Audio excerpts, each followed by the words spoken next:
Welcome to the Killer Innovation Show, the longest continuously produced podcast in history.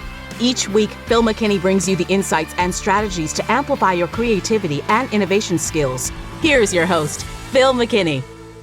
Welcome to this week's show. We are here in my combination of my radio podcasting studio along with being my innovation studio.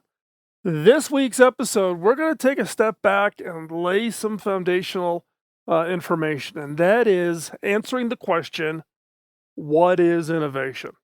And that's what we're going to dig into in today's show. But before we jump into the episode, I have one favor to ask. Go ahead and subscribe right now and be ready to take some notes, because I think you'll find today's show one of those episodes that you want to be ready and available. But as always, everything that we cover in the show will be available in the show notes over at killerinnovations.com. So without any further delay, let's jump into this week's episode.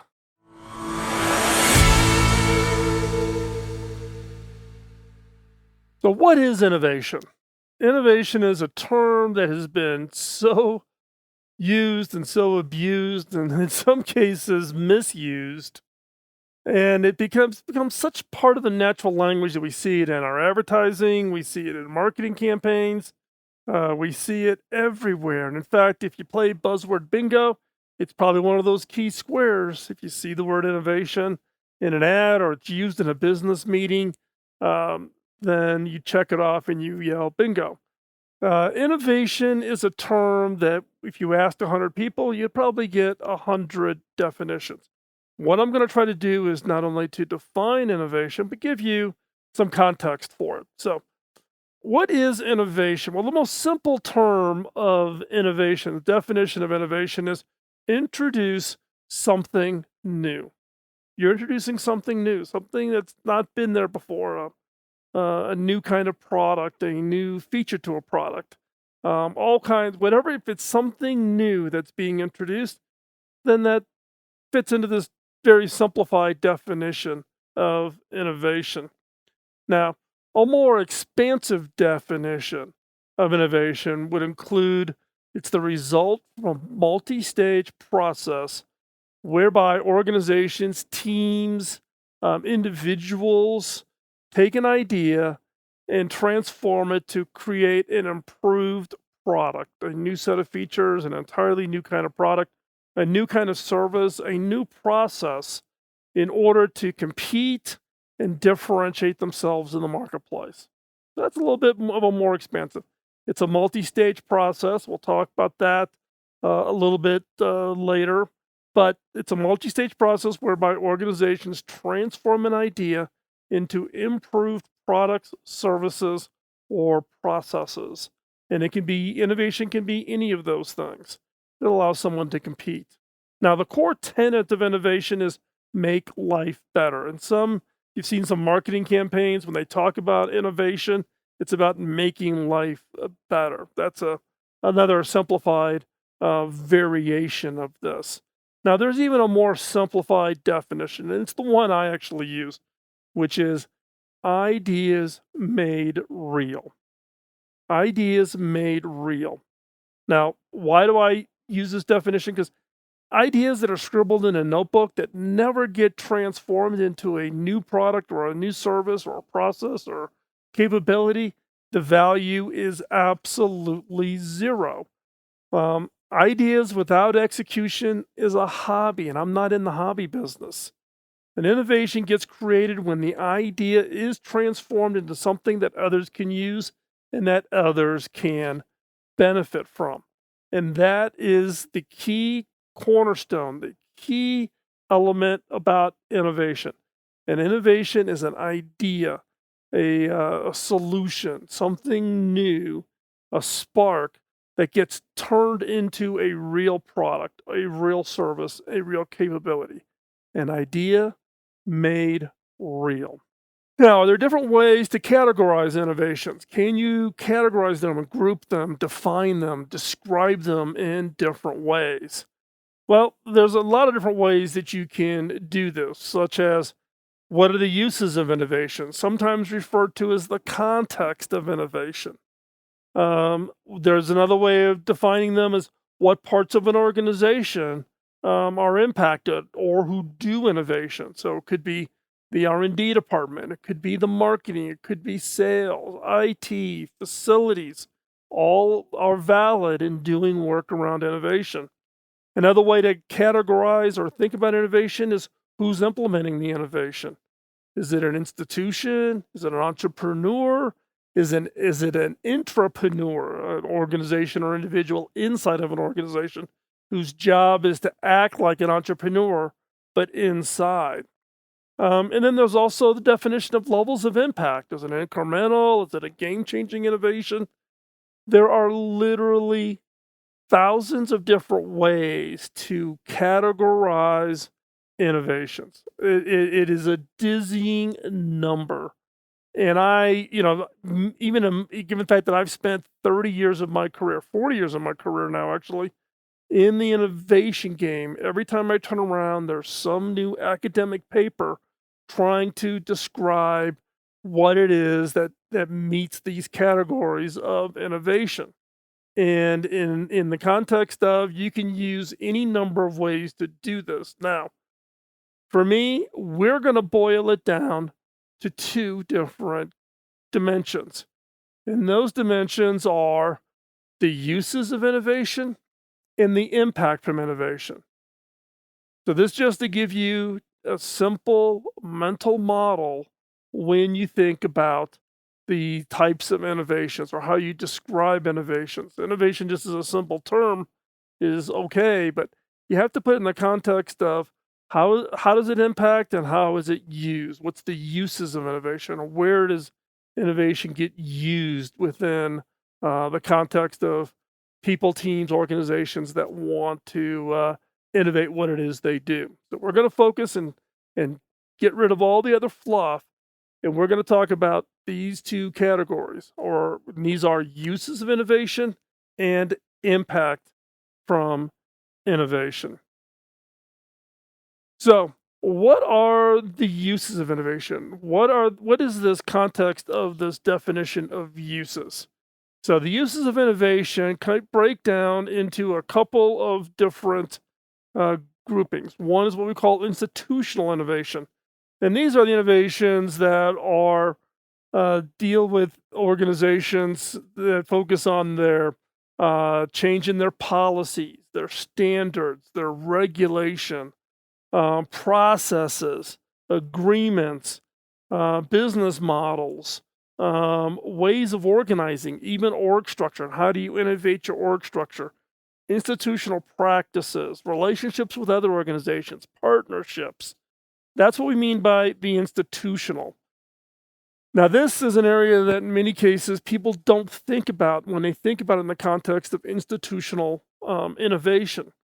We think about all the tech and gadgets and those types of things, but institutional innovation is an important area of innovation and an important area to focus on. The other is technological innovation. This is the one we typically think about. So this is everything from new ideas and scientific know-how, expertise, sophisticated processes, chemistries, those types of things. Anything that involves technology, and that's what we typically think about innovation is in this technological innovation piece. And then there's social innovation. And social innovation is focusing on how do we improve positive change in the way of meeting, responding to the social needs of an organization. So it's coming up with improvements and strategies and concepts and ideas and goods or services about having a positive impact. And they can be, dealing with a wide range of individual and community social needs. It's really about focusing on bringing positive social change. It can impact things like employment and quality of life and the ecology and serving, social purposes. So when we think about it, the uses of innovation can be institutional innovation technological innovation, or social innovation.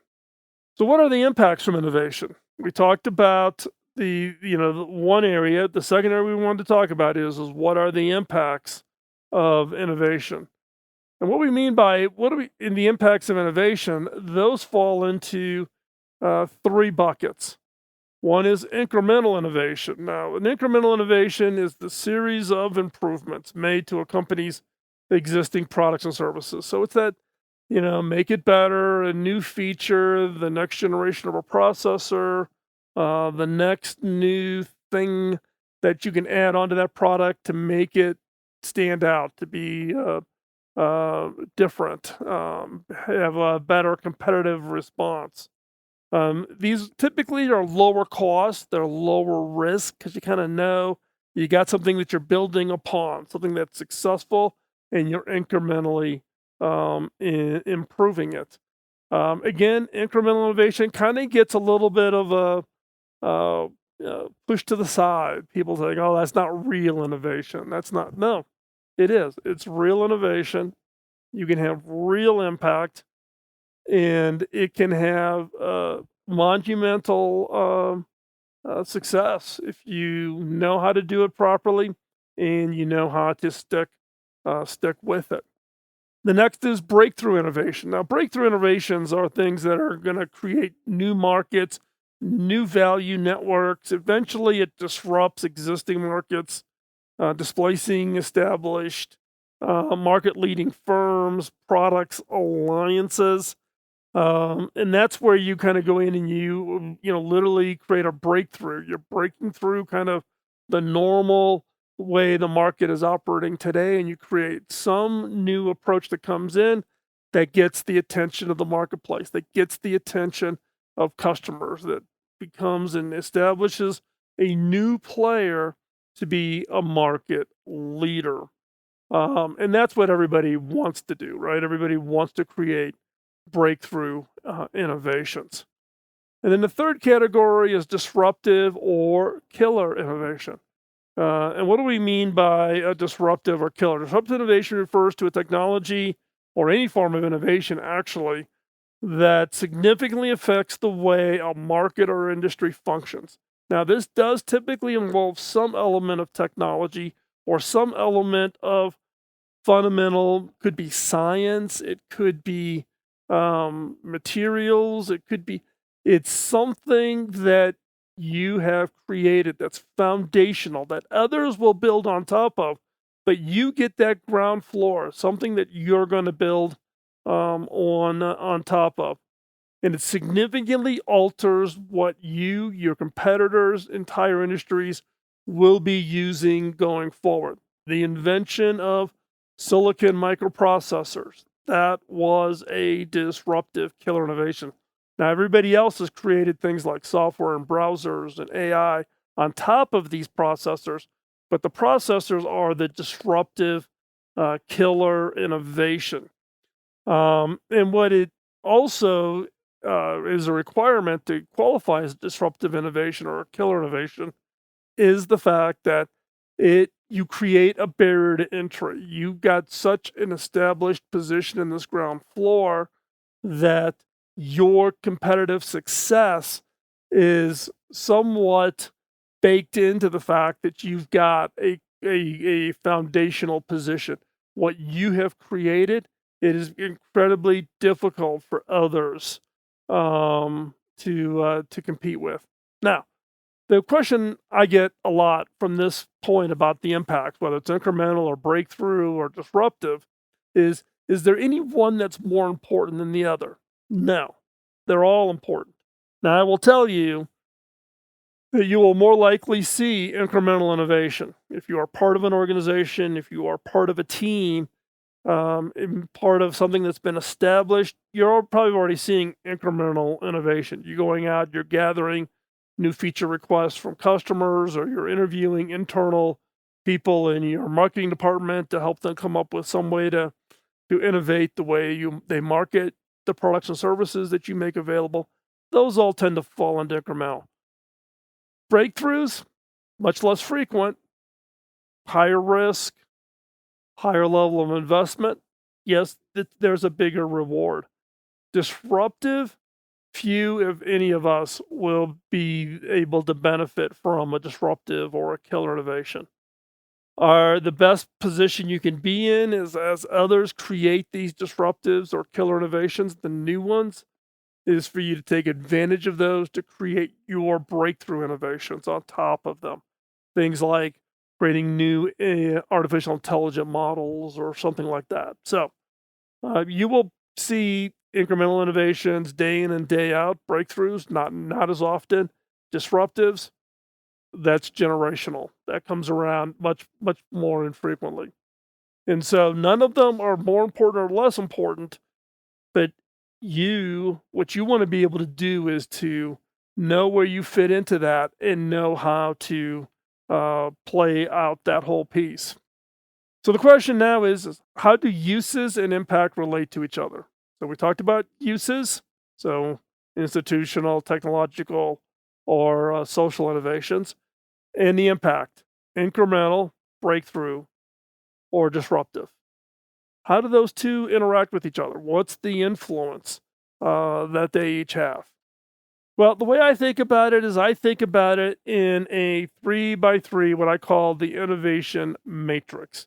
Now, the innovation matrix breaks it down into, as you look across the bottom, the horizontal of the 3 by 3 matrix, you see social innovation, institutional innovation, and technological innovation. As you go up the vertical at the left-hand side, when I draw this out on a flip chart in a workshop, I'll label it as incremental innovation, breakthrough innovation, and then disruptive slash killer innovation being at the top. Now, again, what I'm not saying is that there's any one of these that's any more important than anyone else. But how do you use this matrix? How do you use this matrix from the standpoint of understanding your innovation and the work you're doing? Well, one way to do this is if you've got a pipeline of innovations, take your innovations and place them in the grid you think they fit. Are they incremental innovation on the technology side? Are they incremental innovation on the institutional side?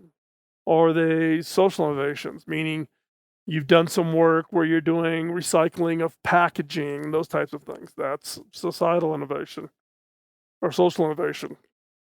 So lay out your innovations in each of those grids and kind of see where you're laid out. You may be very much of an incremental on the institutional, you're not doing much on technology, and it may challenge you to meet or offer you to kind of push you to think a little bit differently. How would you make your investments in the innovation space? Another way to use this innovation matrix is as you are coming up with new ideas, what you can do there is take a new idea and lay it into the matrix. Where does it fit?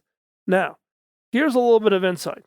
When you think about this matrix, you may have an idea that actually sits in multiple grids. It's not just has to fit within the border of the one grid, meaning if it's technological, it can't be a social innovation. Not the case. You could do a technological innovation that radically improves, I don't know, let's call it power efficiency of batteries. Okay, that's a technological. But it also has a social innovation impact because it makes batteries last longer, which means we have to buy fewer batteries, which means less batteries going in to landfills or e-waste programs, etc. So an idea that you may be working on could actually sit in multiple locations on the matrix. So again, the innovation matrix, horizontal across the bottom.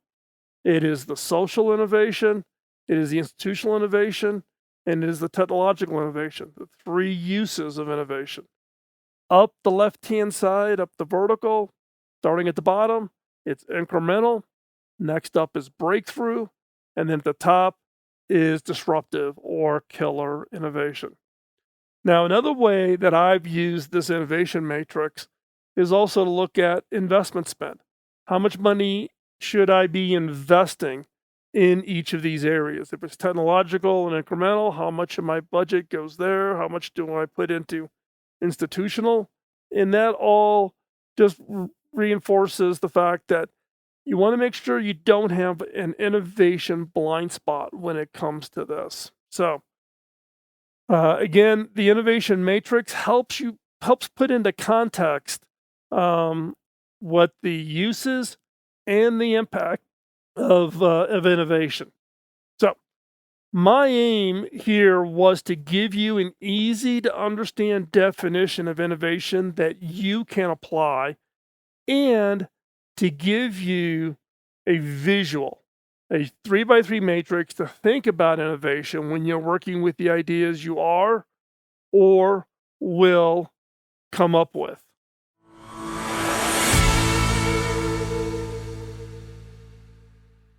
Well, hopefully you found that episode to be informative and beneficial. I would encourage you to take a hard look at that innovation matrix. That is a tool that I've developed over many, many years. I use it regularly.